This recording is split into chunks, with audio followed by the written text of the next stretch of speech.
فيقول الله تبارك وتعالى: أعوذ بالله من الشيطان الرجيم.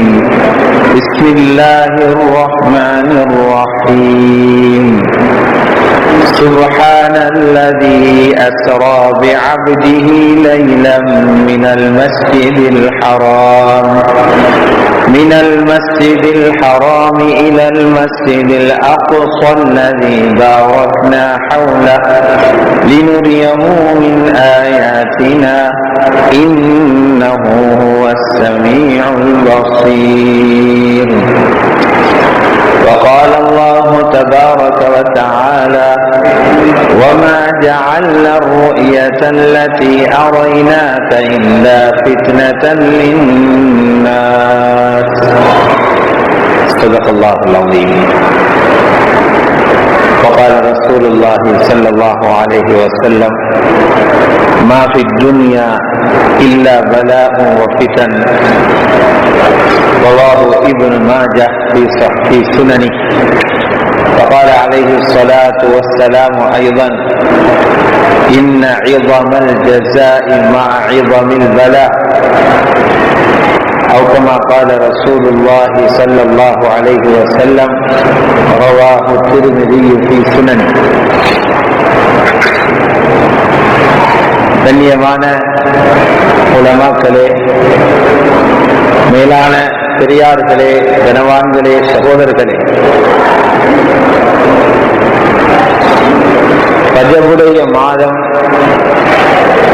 அந்த மாதம் வந்துவிட்டாலே எல்லோருக்கும் ஒரு ஞாபகம் வரும்.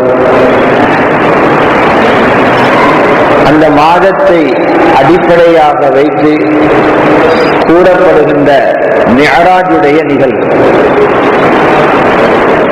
அது ரஜபு மாதத்திலே தான் ஏற்பட்டதா, வேறு மாதங்களிலே ஏற்பட்டதா என்பதில் பல்வேறு கருத்துகள் இருந்தாலும் சுமார் 12 கருத்துகள் அதனை பற்றி இருப்பதாக அல்லாமா இப்னு ஹஜர் ரஹ்மத்துல்லாஹி எழுதுறாங்க. எப்படி இருந்தாலும் அந்த காலத்தில இருந்து மக்களுக்கு மத்தியில மிகவும் பிரபல்யம் பெற்று வரக்கூடிய ஒரு கருத்து தான் ரஜபுடைய மாதத்தில 27வது இரவு தான் இந்த மிஅராஜுடைய நிகழ்வு நடந்ததாக. அல்லாஹ்வுடைய நல்லடியார்களே, இந்த மிஅராஜுடைய தினத்தை ஏன் முஸ்லிம்கள் நினைவு கூற வேண்டும்? இதை நினைவு கூறுவது இந்த தினத்தில் மட்டுமல்ல, இது முஸ்லிம்களுடைய அகீதாவோடு சம்பந்தமானது.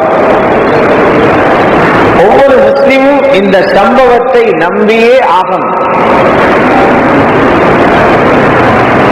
அகீதாவில சொல்லுவாங்க, وَجِزِمْ بِمِعْرَاجِ النَّبِي كَمَا رَوَوْا وَبَرِّئًا لِعَائِشَةَ مِمَّا رَمَوْا. ஹதீஸ்ல எப்படி வந்திருக்கிறதோ அதுபோல ரசூலுல்லாஹ்வுடைய மிஅராஜ் நீங்க உறுதியாக நம்புங்க. மிஅராஜ் இஸ்ராவை பற்றிய நம்பிக்கை ஒவ்வொரு முஸ்லிமுடைய உள்ளத்திலேயும் வந்தே ஆகணும். யாரும் அதை மறுக்க முடியாது. அந்த அடிப்படையிலே தான் எங்களுடைய சிறுவர்கள், வாலிபர்கள், எதிர்கால தலைமுறைகளுக்கு இந்த செய்தி அப்படி வாழையடி வாழையாக போயிடணும். அதற்கு ஒரு அருமையான சந்தர்ப்பமாக இந்த மிஅராஜுடைய நிகழ்வை நாம் நிச்சயமாக பயன்படுத்திக் கொண்டால் அது அனைவர்களுக்கும் பயனுள்ளதாக, பிரயோஜனம் உள்ளதாக இருக்கும். அல்லாஹ்வுடைய நல்லடியார்களே, மிஅராஜ் என்பது இந்த பயணம், இது ஒரு அற்புதமான பயணம். உலகத்தில் ரசூலுல்லாஹி ஸல்லல்லாஹு அலைஹி அவர்களுக்கு முன்னாலும் யாரும் இது போன்ற ஒரு பயணம் போகல, அதற்கு பின்னாலேயும் யாரும் போகல, போகவும் இயலாது. அதுபோன்ற ஒரு தத்துவம் மிக்க பயணத்தை யாரும் மேற்கொள்ள முடியாது. அது அல்லாஹ் ரப்பினால் தனியாக ஏற்பாடு செய்து கொடுக்கப்பட்ட ஒரு அற்புதமான பிரயாணம். இந்த பிரயாணத்தை 2 வகையாக உலமாக்கள் வகைப்படுத்துறாங்க. அந்த பிரயாணத்துடைய 2 பகுதிக்கும் 2 பேர் இருக்குது. 2 பகுதிக்கும் 2 விதமான சட்டங்கள் இருக்கு. முதலாவது பகுதி மக்காவுடைய மஸ்ஜிதுல் ஹராமில இருந்து பயணித்து பலஸ்தீன்ல இருக்கக்கூடிய மஸ்ஜிதுல் அக்ஸாவுக்கு போனோம். இதுக்கு அல் இஸ்ரா என்று பேரு. இத ஒவ்வொரு முஸ்லிமும் நம்பியே ஆகணும்.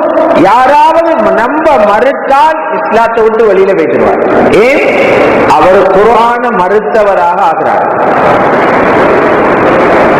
மஸ்ஜிதுல் அக்ஸாவிலிருந்து 7 வானங்களையும் கடந்து அல்லாஹ்வுடைய அரிசி வரைக்கும் பயணம் செய்ததை மிஅராஜ் என்று அதற்கு பெயர் சூடப்பட்டுள்ளது. அந்த நிகழ்வையும் ஒவ்வொரு முஸ்லிமும் நம்பி ஆகணும். யாரு மறுக்கிறாரோ அவர் பாவியாக அறிவிக்கப்படுறது மட்டுமல்ல, இஸ்லாத்தில இருந்த ஒன்றை இல்லாமலாக்கின ஒரு நூதனவாதி முபத்ததி ஆகவும் அவர் பார்க்கப்படுவார். அல்லாஹ் ரப்பல் இஸ்ஸத் பலவிதமான பாடங்களையும் படிப்பினைகளையும் வைத்துத்தான் இந்த மிஅராஜுடைய சம்பவத்தை ஏற்படுத்தியிருக்கிறார்.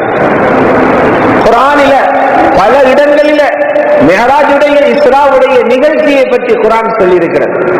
விசேடமாக இந்த நிகழ்வை ஞாபகப்படுத்தி சூரத்துல் கஹ்ஃபுக்கு முன்னால் வருகிற அந்த சூராவுக்கு பனு இஸ்ராயில் என்ற பெயர் இருக்கிறது. அல் இஸ்ரா என்றும் ஒரு பெயர் இருக்கிறது. அதே போன்று சூரத்துல் நஜ்ம் என்ற அத்தியாயத்திலும் அல்லாஹ் தஆலா மிஅராஜை பற்றி பேசியிருக்கிறார். சூரா பனி இஸ்ராயில் ஆரம்பிக்கும் போது சுப்ஹானல்லதி அஸ்ரா பிஅப்திஹி லைலம் மினல் மஸ்ஜிதில் ஹராமி இலல் மஸ்ஜிதில் அக்ஸா அல்லதி பாரக்னா ஹவ்லஹு. தன்னுடைய அடிமையை, அதற்கு முஹம்மது ஸல்லல்லாஹு அலைஹி வஸல்லம் அவர்களை அல்லாஹ் தன்னுடைய அடிமை என்று சொல்கிறார். ஒரு மனிதனை தலைவர் என்று சொல்வதை விடவும் அடிமை என்று சொல்லும் போது அல்லாஹ்வுக்கு சந்தோஷம் இருக்கிறது. தன்னுடைய அடியானை இரவோடு இரவாக அல் மஸ்ஜிதுல் ஹராம் மக்காவிலிருந்து இரவோடு இரவாக எந்த பூமியை நாங்கள் பரக்கத்து செய்த பூமியாக ஆக்கியிருக்கிறோமோ அங்குள்ள அத்தாட்சிகளை காண்பிப்பதற்காக அந்த புனிதமான பூமியான பலஸ்தீனில் அமைந்திருக்கும் அல் மஸ்ஜிதுல் அக்ஸாவுக்கு அழைத்து சென்றானே அந்த நாயன் பரிசுத்தமானவன் என்று அல்லாஹ் தஆலா இந்த நிகழ்வை விவரிக்கிறார். அல்லாஹ்வுடைய நல்லடியார்களே, இந்த பிரயாணத்தை பற்றி வெறும் கதையை கேட்டுட்டு போயிடப்படாது. அதில் உள்ள தத்துவங்களை எடுத்தாதான் நாங்க திருந்துவோம். சிலர் இந்த சம்பவத்தை பயன்படுத்துறாங்க கதை சொல்றது. இது கதை அல்ல, ஒரு அற்புதமான நிகழ்வு. இந்த மிஅராஜுடைய பயணம் இதை ஏற்படுத்தப்பட்டதனுடைய பின்னணி என்னன்னு பாருங்க. ரசூலுல்லாஹி ஸல்லல்லாஹு அலைஹி வஸல்லம் அவர்கள் மக்காவிலே தாவாவுடைய பிரச்சாரம் செய்கிற காலம், அதிலே ஒரு கருமையான ஒரு கஷ்டமான ஆண்டாக இருந்தது மிஅராஜுக்கு முந்தினவர்கள். ஏன்? ரசூலுல்லாஹி ஸல்லல்லாஹு அலைஹி வஸல்லம் அவர்களுக்கு உள்ளாலும் புறத்தாலும் அஸ்பாப் என்ற அமைப்பிலே அவர்களுக்கு உதவியாக இருந்த 2 நபர்கள் அடுத்தடுத்து உலகத்தை விட்டு பிரிந்த காலம். முதலாவது அவர்களுடைய பெரியப்பா அபூ தாலிப். அவர் இஸ்லாத்தை ஏற்றுக்கொள்ளாவிட்டாலும் ஹஜ்ரத் ரசூலுல்லாஹ்வை தன்னுடைய மகன் என்ற வகையில் மிகவும் நேசித்தார், பாதுகாத்தார். அவருடைய தாவத்துக்கு மிகப்பெரிய பாதுகாப்பை கொடுத்தார். நபி அலைஹிஸ்ஸலாம் சொல்வாங்க, எங்களோட பெரியப்பா இருக்கிற காலத்துல யாரும் என்னை கொலை செய்யவோ கொலை செய்ய முயற்சி செய்யவோ அல்லது எனக்கு எதிராக பகிரங்கமாக அடிக்கவோ துணிவு பிறக்கல்ல. அவங்களுக்கு பயம், அபூ தாலிப் எங்களை சும்மா விட்டுட மாட்டாங்க. அபூ தாலிப் வச்சு அல்லாஹ் தஆலா ஹஜ்ரத் முஹம்மது ஸல்லல்லாஹு அலைஹி வஸல்லம் அவர்களை பாதுகாத்தார். அடுத்த பக்கம் அவர்கள் வெளியிலே ஏதாவது யாராவது ஏசுகிற பேசுகிற சூனியக்காரன், பொய்யர், ஊரை பிரிக்கிறவன் என்றெல்லாம் பல செய்திகள் வரும்போது அவர்களை திட்டும் போது மனிதன் என்ற வகையிலே மனவேதனை என்பது இருக்கிறது.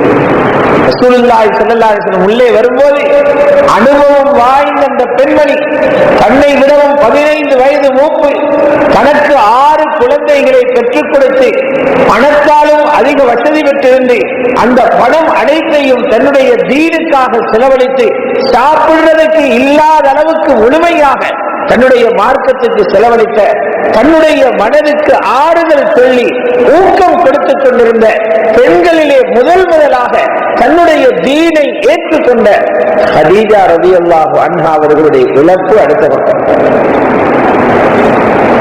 அதற்கு முன்பிருந்த காலத்திலேதான் 3 வருட காலங்கள் ஒரு இடத்திலே ஊர் நீக்கம் செய்யப்பட்டு ஒதுக்கி வைக்கப்பட்டிருந்தான்.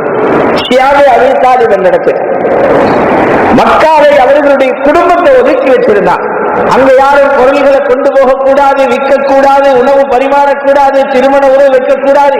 கடுமையான கஷ்டத்தை ஸல்லல்லாஹு அலைஹி வஸல்லம் குடும்பம் பட்டாங்க 3 வருஷ காலம். சரித்திரத்தில் இருக்குது, குழந்தைகளுக்கு சாப்பாடு இல்லாம அந்த மினாவுக்கு மக்காவுக்கு இடையே இருக்கிற இடம், அந்த இடத்துல அழுகிற சத்தம் காபாவுக்கு கேட்குமா. பெரியவர்களுக்கு சாப்பாடு இல்லை. சஹாபாக்கள் சொன்னாங்க, மலம் கழிக்க போனா மிருகங்கள் விட்டை ஓடுவது போல விட்டை போடுவோம். ஏன்? நாங்க இலகொலைய சாப்பிடுறதால. சாதி நபி வக்காஸ் சொல்றாங்க, நான் வெளிவாசலுக்கு போனேன். வெளிவாசலுக்கு போய் உட்கார்ந்த ஏதோ ஒரு கரடு முரடான சத்தம் கேட்குது. பார்த்தால் ஒரு மிருகத்துடைய தோல் துண்டு இருக்குது. அதை எடுத்துக்கொண்டு வந்து சுட்டி நெருப்பில் அந்த தண்ணீரை அமர்த்தி அதை சாப்பிட்டு அதனுடைய பலத்தால் 3 நாள் எனக்கு வாழ்க்கையை ஓட்டினேன். 3 நாள் தோல் துண்டை சாப்பிட்டு வாழ்ந்துக்கிறான். இவ்வளவு ஒரு கஷ்டமான காலம். ஸல்லல்லாஹு அலைஹி வஸல்லம் அவர்கள் மனம் புண்பட்டு ரொம்பவும் வேதனையோடு இருக்குகின்ற காலம். உலக சரித்திரமே அந்த வருடத்துக்கு பேர் வச்சிருச்சு, ஆமுல் ஹுஸ்ன், கவலை ஆண்டன். இந்த பின்னணியில தான் அல்லாஹ் ரப்பல் இஸ்ஸத் சூரா யூசுப் என்ற அத்தியாயத்தை இறக்குறான். சூரா யூசுப்ல ஹஜ்ரத் யூசுப் அலைஹிஸ்ஸலாம் சரித்திரம் வருது. ஏன் சூரா யூசுப் இறக்கினான்? அல்லாஹ் ஒரு மன ஆறுதலை கொடுத்தான். ஹஜ்ரத் யூசுப் அலைஹிஸ்ஸலாத்தை அவங்களோட நாணமாறு கிணத்துல கொண்டு போயிட்டு தள்ளினான். அங்கிருந்து கொண்டு போய் சின்னொரு சாமனை விற்கிற மாதிரி அற்பமான விலைக்கு விற்று போட்டாங்க. அங்கிருந்து மிஸ்ருடைய அஜீம் அந்த அதிகாரியுடைய வீட்டில் இருந்தாங்க. அங்கிருந்து விபச்சார குற்றவாளியாக அன்னமணியாயமாக பார்க்கப்பட்டாங்க. அங்கிருந்து 7 வருஷம் ஜெயில அனுபவிச்சாங்க. எல்லா தொந்தரவும் வந்தாலும் அவரை கடைசியில கொண்டு வைத்து மிஸ்ருடைய ஆட்சியில உட்கார வச்சோம். நபியே, அவரையே நாங்க பாதுகாத்தோம், உங்களை சும்மிட மாட்டோம். ஆறுதல் கொடுக்கிற சூறாவாக சூரா யூசுப். இந்த பின்னணியில ரசூலுல்லாஹி ஸல்லல்லாஹு அலைஹி வஸல்லம் மக்காவை விட்டு வெளியாகி தாயிஃபுக்கு போறாங்க. அங்க வர சொல்லி கேவலப்படுத்தினார். அடி விழுகுது, உடம்பில் இருந்து ரத்தம், செருப்பெல்லாம் சிவப்பாக மாறுகிற அளவுக்கு ரத்தம். ஓடி ஓடி ஒரு தோட்டத்திலே ஒளிகிறார்கள். சிறுவர்கள் ஓடுவதை கண்டு கைகொட்டி சிரிக்கிறார்கள். இப்படியான கஷ்டங்கள் இருக்கிற காலத்தில்தான் இந்த கஷ்டங்களுக்கு பிறகு அல்லாஹ் ஒரு விருந்தாக இந்த மிஅராஜுடைய பயணத்துக்கான அழைப்பை கொடுக்கிறார். பாரி ஒரு சோதனைக்கு பிறகு கிடைச்ச ஒரு விருந்தோடு, பாரி ஒரு சோதனைக்கு பிறகு கிடைத்த ஒரு மன ஆறுதல், அல்லாஹ்வை சந்திப்பதற்கான ஒரு மிகப்பெரிய பயணம்.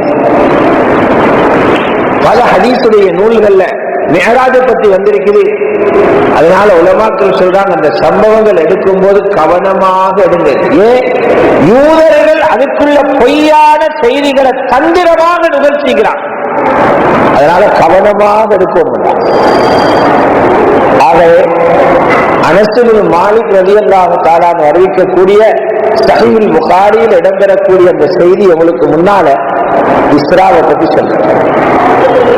நபி அலைஹிஸ்ஸலாத்து வஸ்ஸலாம் சொல்றாங்க, மிஅராஜுடைய முதலாவது இஸ்ராவுடைய பயணம், அந்த பயணத்துக்காக நான் ஆயத்தப்படுத்தப்படுகிறேன். ஆயத்தப்படுத்தப்பட்டு எனக்கான வாகனம் தயாராகும். உலகத்தில் அது மாதிரி வாகனத்தில் யாரும் போயிருக்க மாட்டாங்க. அந்த மாதிரி தத்துவமான பலவிதமான நுணுக்கங்களை உண்டாக்கிய ஒரு வாகனம் உலகத்தில் யாரும் கண்டிருக்க மாட்டாங்க. அதுவே ஒரு வாகனத்தில் எந்த ஒரு மனிதனும் பயணம் சந்திக்க மாட்டான். அந்த வாகனத்துக்கு பேரே புராக், மின்னல் வேகத்தில் பறக்கக்கூடியது. வெள்ளை நிறமான வாகனம், கழுதையை விட பெரியது, கோவேறு கழுதையை விட சிறியது. ஸல்லல்லாஹு அலைஹி வஸல்லம் சொல்றாங்க. அந்த வாகனம் தயாரிக்கப்பட்டு முஹம்மது ஸல்லல்லாஹு அலைஹி வஸல்லம் உங்களோட பயணத்தை ஆரம்பிங்கன்னா ராவு எல்லாரும் தூங்குற நேரம் ரசூலுல்லாஹி ஸல்லல்லாஹு அலைஹி வஸல்லம் தங்கியிருந்த வீட்டிலிருந்து எழும்பி புராக்கிலே ஏறி பயணத்தை ஆரம்பிக்கிறார். சுப்ஹானல்லாஹ். இன்றைக்கு ஒரு புதிய வாகனம், புதிய விமானம் கண்டுபிடிச்சா அதை எப்படி அடையாளப்படுத்துவாங்க? மணித்தியாலத்துக்கு இத்தனை கிலோமீட்டர் வேகத்தில போகும்னு சொல்லுவாங்க. ஆனால் ரசூலுல்லாஹ் போன வாகனத்தை கிலோமீட்டர் வேகத்தில சொல்லலாம். அற்புதமான வாகனம். அது ஒரு பாய்ச்சல் பாய்ந்தாலே கண்ணு கெட்டுற தூரத்துக்கு அப்பால் ஒரு காலை வச்சிடும், பறக்கும். அந்த வாகனம் அப்படியே ஸல்லல்லாஹு அலைஹி வஸல்லம் அவர்களை எடுத்துக்கொண்டு போய் சேருகிறது பலஸ்தீனிலே உள்ள மஸ்ஜிதுல் அக்ஸா. அந்த காலத்தில் மக்காவில் இருந்த வாகனம் மக்காவில் இருந்து பலஸ்தீனத்திற்கு பயணம் செய்வதாக இருந்தால் ஒரு மாத காலம் போகணும். ஒட்டகத்தில் ஒரு மாதத்துடைய பயணத்தை ஸல்லல்லாஹு அலைஹி வஸல்லம் குறுகிய நேரத்திலே அக்ஸாவுக்கு போகிறார்கள். அங்கே போயிட்டு மஸ்ஜிதுல் அக்ஸாவிலே வளமையாக நபிமார்கள் அவர்களுடைய மிருகங்களை கட்டக்கூடிய ஒரு கொலுக்கி இருக்கிறது. அதிலே அவர்களுடைய புராக்கை கட்டுகிறார்கள். ஏனைய எல்லா நபிமார்களுடைய ரூஹும் அங்கு ஆஜராக இருக்கிறது. தான் நபிமார்களின் செய்தி என்பதை நிரூபிக்க எல்லா நபிமார்களையும் வைத்து ரசூலுல்லாஹி ஸல்லல்லாஹு அலைஹி வஸல்லம் 2 ரக்காத் தொழுகிறார். தொழுது முடிஞ்ச பிறகு ஜிப்ரீல் அலைஹிஸ்ஸலாம் வர்றாங்க. ஒரு தட்டம் எடுத்துக்கொண்டு 2 கோப்பை இருக்கைங்க. ஒன்றில பால், மற்றதுல மதுபானம். இந்த 2 உங்களுக்கு விரும்பியதை எடுங்க யார ரசூலுல்லாஹ் என்றார்.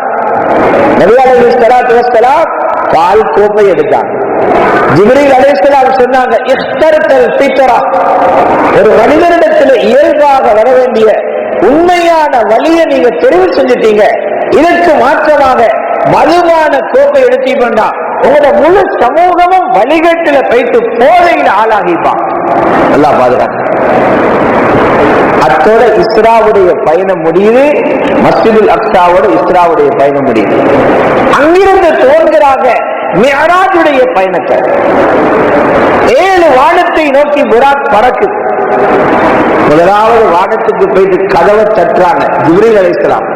உள்ளிருந்து கேட்கிறாங்க, யாரு? முஹம்மது ஸல்லல்லாஹு அலைஹி வஸல்லம் வந்திருக்கிறாங்க. அவங்க அனுப்பப்பட்டுட்டாங்களா? ஆம், அனுப்பப்பட்டுட்டாங்க. மர்ஹபன் பின் நபிய் ஸாலிஹ் வலிபின் ஸாலிஹ், சாலிஹான நபியே, சாலிஹான அன்பு புதல்வரே, உங்கள் வரவு நல்வரவாகட்டும் என்றாங்க. கதவை திறந்து பார்த்தா ஆதம் அலைஹிஸ்ஸலாம் இருக்கிறார். அங்கிருந்து ஹஜ்ரத் ஹாரூனை சந்திக்கிறார்கள், ஹஜ்ரத் யூசுஃபை சந்திக்கிறார்கள், ஹஜ்ரத் இத்ரீஸை சந்திக்கிறார்கள், ஹஜ்ரத் ஈசாவை சந்திக்கிறார்கள், ஹஜ்ரத் மூசாவை சந்திக்கிறார்கள். கடைசியாக 7வது வானத்தில் தனது உம்மத்தின் தந்தையான ஹஜ்ரத் இப்ராஹிம் அலைஹிஸ்ஸலாத்தை சந்திக்கிறார். அதை தாண்டின பிறகு சித்ரத்துல் முன்தஹாவன் இடம் வருகிறது. ஜிப்ரீல் அலைஹிஸ்ஸலாம் நின்றுறாங்க. இது தங்களை நீங்க தான் பயணம் செய்யும், எனக்கும் வரைகிறார். அரசுக்கு போறார்கள். அல்லாஹ் ரப்பல் இஸ்ஸத் இவ்வளவு பெரிய சோதனைகளை எனது தீனுக்காக தாங்குகின்ற அந்த அன்பு நபியுடன் உரையாடுகிறார். உம்மத்துக்கு பரிசு கொடுக்கப்படுகிறது. என்ன பரிசு? 50 நேரம் தொழுங்க. ஒரு நாளைக்கு 50 நேரம் தொழுங்க. ஸல்லல்லாஹு அலைஹி வஸல்லம் எடுத்துக்கொண்டு வராங்க. 6வது வானத்தில் நிற்கிறாங்க மூசா அலைஹிஸ்ஸலாம். அல்லாஹ் என்ன சொன்னான்? 50 நேர தொழுகையை தந்தான். நானும் இது மாதிரி தொழுகையை கொண்டு வந்து பனூ இஸ்ராயீலோட பட்டு மாண்டி தீக்கிறேன். உங்களோட உம்மத்து அதை விட பலகீனம். அவங்க 50 நேர தொழுகையை தொழ மாட்டாங்க. திரும்பி போங்க. இறுதி இலா ரப்பிக் ஃபஸ்அல்ஹு தக்ஃபீஃப், திரும்பி போயிட்டு அல்லாஹ்ட்ட குறைச்சி கேளுங்க. 8 முறை திருப்பி அனுப்பினாங்க. 45 தொழுகை குறைஞ்சிச்சு. அல்லாஹ் கடைசியா சொன்னான், 5 தொழுகை கடைசி முடிவு. மா யுபத்தலுல் கௌலு லதை, இனி எந்த பேச்சு மாறாது. இந்த 5 எடுத்துங்க.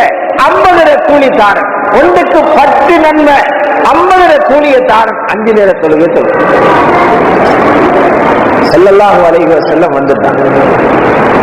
நேரே மஸ்ஜிதுல் ஹராம் தன்னுடைய வீட்டுக்கு வந்து படுக்கைக்கு வருகிறார்கள். படுக்கையில் இருந்து எழுப்பும் போது எந்த சூடு இருந்ததோ அந்த சூடு கூட தனிஞ்சில்லை. உலமாக்கள் எழுதுறாங்க, ஒரு ஆள் ஒரு படுக்கையில படுத்துட்டு எழுந்தி போனாருன்னா அந்த சூடு ஆக கூடினது எவ்வளவு நேரம் இருக்கலாம் என்று ஆய்வு செஞ்சா ஒரு 4 மணித்தியாரம் இருக்கணுமா. அளவுதான் சூடான நாடு இல்லையா? ஆக கூடினது ஹஜ்ரத் ரசூலுல்லாஹ்வுடைய இவ்வளவு பெரிய பயணத்துக்கு செலவாக இருக்குது 4 மணித்தியாலம் தான். பயணம் முடிஞ்சிருச்சு. பயணம் முடிஞ்ச பிறகு அல்லாஹ் அந்த பயணத்தை சோதனையாக காலையில வாராங்க ரசூலுல்லாஹி ஸல்லல்லாஹு அலைஹி வஸல்லம். இந்த பிரயாணத்தை பத்தி சொல்லணும். யார்கிட்ட சொன்னாங்க? தன்னை நம்பிக்கொண்டிருக்கிற முஸ்லிம்களை கூப்பிட்டு ரகசியமாக, அந்த காலத்தில் எல்லாம் தாருல் அர்கமில ஒளிஞ்சி எழுந்திதான் எல்லா வேலையும் செஞ்சாங்க. அங்க கூப்பிட்டு இப்படி வந்து நேற்று நடந்துச்சு என்று சொல்லல. தன்னை யாரு மறுக்கிறாங்களோ, தங்களுடைய பயான்களை கேட்டு யாரு சிரிக்கிறாங்களோ, கேலியாக இருக்கிறாங்களோ, அந்த குஃபார்கள் எல்லாம் இருக்கிற இடத்துல காபாவை இறங்கி நேத்ராவோ இப்படி ஒரு நிகழ்ச்சி நான் பயணம் ஒன்று பேசி வந்தேன்னு சொன்னாங்க. காபாவை தீக்கிறவங்க ஓடி சிரிச்சாங்க. வளமையா சின்னொரு பொய் சொல்லுவாரு, இந்த பெரியோரு பொய் சொல்லிட்டாரு. அல்லாஹ் சொல்றான், இந்த மேராஜுடைய பிரயாணத்தை நாங்கள் மக்களுக்கு சோதனையாக்கினோம். மறுக்கிறவனிடம் மறுப்பு இன்னும் கூடும். கூடினா அதாவது அவசரமாக வந்துடும். மூமின்களுடைய ஈமான் கூடும். அல்லாஹ் உதவி அவங்களுக்கு வரும். மறுக்கிறவன் லேசா மறுத்து கொண்டா தப்பிடுவான். உரமா மறுத்தா அதாவது வந்துடும். இப்ப நபி ஸல்லல்லாஹு அலைஹி வஸல்லம் அவங்கள்ட்ட ஏற்கனவே பலஸ்தீனை போயிட்டு வந்தவங்க ஒழுங்கு கேள்வி கேட்கிறாங்க. சந்தேகம் வந்தா அடுத்த நோய் வார கேள்வி கேட்கிற நோய் கேள்வி கேட்டாங்க. என்ன கேட்டாங்க? ஏ முஹம்மது ஸல்லல்லாஹு அலைஹி வஸல்லம், விசேடமாக அபூ சுஃபியான் 2-3 தடவை ஏற்கனவே மஸ்ஜிதுல் அக்ஸாவு போற எழுதி கேட்டார். நீங்க போனீங்களா? சிரிப்பாய்க்குது. நேற்று ராவு போயிட்டு வந்தா மஸ்ஜிதுல் அக்ஸாத வலது புறத்தில் எத்தனை ஜன்னலிக்கு அதை பள்ளி போறோம் ஜன்னலே அனுப்பிப்பான். இடது புறத்தில் எத்தனை ஜன்னல், எத்தனை கதவைக்கு கேள்வி. ஸல்லல்லாஹு அலைஹி வஸல்லம் தலையை கீழே போட்டாங்க. அல்லாஹ் அல்லாஹ் மிகப்பெரிய அல்லாஹு அக்பர். அப்படியே மஸ்ஜிதுல் அக்ஸாவை உயர்த்தி அல்லாஹ் காட்டுறான். எண்ணி பார்த்து ஸல்லல்லாஹு சொல்றாங்க, வலதில எத்தனை ஜன்னல், இடதில எத்தனை ஜன்னல். அபூ சுஃபியான் வாயை பொத்திட்டு புரிஞ்சிட்டார்.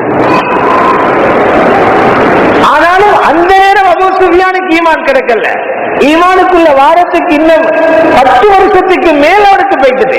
ஏனைய காபிர்களும் அவர்களுக்கு மறுப்பு இன்னும் கூடிருச்சே தவிர நம்பிக்கை கூட. நபி ஸல்லல்லாஹு அலைஹி வஸல்லம் சொன்னாங்க, உங்களுக்கு இன்னும் கொஞ்சம் நம்ப வைக்கிறேன்டா, இந்த மக்காவில் இருந்தே போன ஒரு கோஷ்டி இடையில வந்து கொண்டிருக்கிறாங்க. இந்த பகலுக்கு வந்தவங்க சேருவாங்க. அவங்க இன்னிடத்துல நின்றாங்க, இந்த ஊரோட பேரை சொன்னாங்க.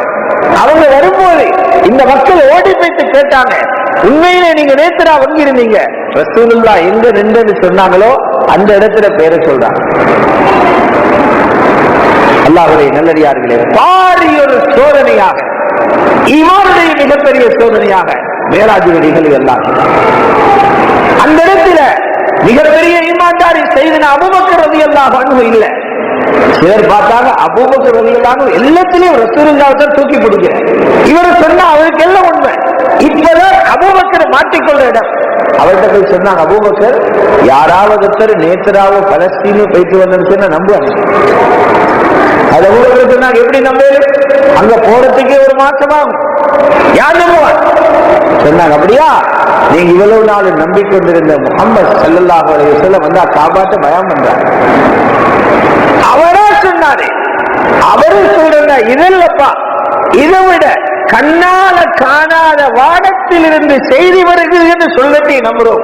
இதனப்பா இருக்குமா? தலைக்கு மேல நம்புவோம். இதுக்கு பேர் ஈமான். உலகம் சொல்லுது நடக்காதென்று, மனிதன் அறிவு சொல்லுது நடக்காதென்று, ஸல்லல்லாஹு அலைஹி வஸல்லம் நடக்குது என்று சொன்னார்களா? அதை கண்ண மூடிக்கொண்டு நம்புறதுக்கு பேரு ஈமான் பில் கைப், மறைவானத்தை நம்புறது. இதனாலதான் அபூ பக்கர் என்ற பெயரோட சித்தீக் என்பது சேர்ந்த மதரசாவன் லோதி கிடைத்த பட்டமல்ல, யூனிவர்சிட்டியில் லோதி கிடைத்த பட்டமல்ல. மிஅராஜை நம்பினதனால் அவர்களோடு இணைக்கப்பட்ட உண்மைப்படுத்தும் அபூபக்கர் என்று சொல்லி அவர்களோடு அந்த பட்டத்தை அல்லாஹ் சேர்த்து வச்சார். அல்லாஹ்வுடைய நல்லடியார்களே, இதிலிருந்து கிடைக்கிற முக்கியமான 2 தகவல். முதலாவது விஷயம், சோதனைகளுக்கு பின்னால் அல்லாஹ் மோமின்களுக்கு வேகமாக உதவி செய்வார். மிஅராஜுடைய பயணம் பாரிய சோதனைகளுக்கு கிடைத்த மிக சந்தோஷமூட்டும் ஒரு விருந்தோம்பலாக உலமாக்கள் அதை பார்க்கிறார். இரண்டாவது, எந்த ஒரு நிலையிலும் முஃமின் கருகி போயிடக்கூடாது, சோதனைகளை கண்டு துவண்டு போயிடக்கூடாது.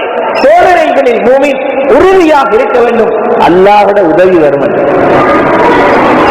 பாருங்க, சிரியாவில் துருக்கியில பெரிய சேதம், 43,000 பேர் இருந்துட்டாங்க. 43,000 ஜனாசாவுடைய எண்ணிக்கை. அந்த நாட்டு மக்களுக்கு சோதனைக்கு மேல சோதனை. ஒருத்தரோட ஆலிம் எழுதுகிறார், ஷாம் வாசிகளே, நீங்கள் பயந்து அல்லது மனம் உடைந்து போக வேண்டாம். நீங்கள் ஒரு காலத்தில் பயத்தினால் நீங்கள் சோதிக்கப்பட்டீர்கள், இன்னொரு காலம் பட்டினியினால் சோதிக்கப்பட்டீர்கள், இப்பொழுது பூகம்பத்தினால் சோதிக்கப்பட்டிருக்கிறீர்கள். அல்லாஹ்வுடைய உதவி அடுத்து வரப்போகிறது. இதே போன்று சஹாபாக்களுக்கு வந்தது. அடுத்தது ரப்புடைய உதவி உங்களை நெருங்கிக் கொண்டிருக்கிறது என்று சஹாபாக்களுக்கு சொன்ன அந்த வார்த்தையை அந்த ஆலிம் எழுதியிருக்கிறார். அல்லாஹ்வுடைய நல்லடியார்களே, ஆகவே மிஅராஜ் தரக்கூடிய இந்த உன்னதமான பாடங்களை நாம் எடுத்து சஹாபாக்களை போல இந்த தீன் எதையெல்லாம் சொல்லுதோ அதை நம்பக்கூடியவர்களாகவும், எந்த ஒரு சோதனையிலும் பின்னால் அல்லாஹ் எங்களுக்கு மிஅராஜை போன்ற ஒரு சிறப்பான சந்தோஷத்தை வைத்திருப்பார் என்ற நம்பிக்கையை மனதிலே ஊட்டிக் கொள்ள வேண்டும். ரசூலுல்லாஹி ஸல்லல்லாஹு அலைஹி வஸல்லம் சொல்லுவாங்க, பெரிய கூலி கிடைக்கும் பெரிய சோதனை வந்தார். யாரும் பெரிய சோதனை வருகிறதோ, கவலை வருகிறதோ, இழப்பு வருகிறதோ, நஷ்டம் வருகிறதோ, அதை மூமின் பொறுத்துக் கொண்டா அல்லாஹ் பெரிய கூலியை கொடுப்பார். இன்ன இவமல் ஜஸா மஅ இவமில் பலா அவு கமா கால அலைஹிஸ்ஸலாத்து வஸ்ஸலாம். ஆகவே அல்லாஹ் சுப்ஹானஹு வ தஆலா இந்த மிஅராஜுடைய இந்த சம்பவத்தின் மூலமாக எங்களுடைய ஈமான இன்னும் உறுதிப்படுத்திக் கொள்வதற்கும் அதை இஸ்திகாமத்தாக்கிக் கொள்வதற்கும், வருகின்ற காலம் ஈமானுக்கு இன்னும் அச்சுறுத்தலான நெருப்பு தணல உள்ளங்கையில வைத்திருக்கிறதை விடவும் கடினமான ஒரு காலம் முன்னால் வருகிறது. அப்படிப்பட்ட அந்த காலத்திலும் அல்லாஹ் ஈமானுடன் இஸ்திகாமத்துடன் எங்களை வாழ்வதற்கு தௌஃபீக் செய்வானாக. யா அல்லாஹ், எங்களுடைய பாவங்களை மன்னித்தருள்வாயாக.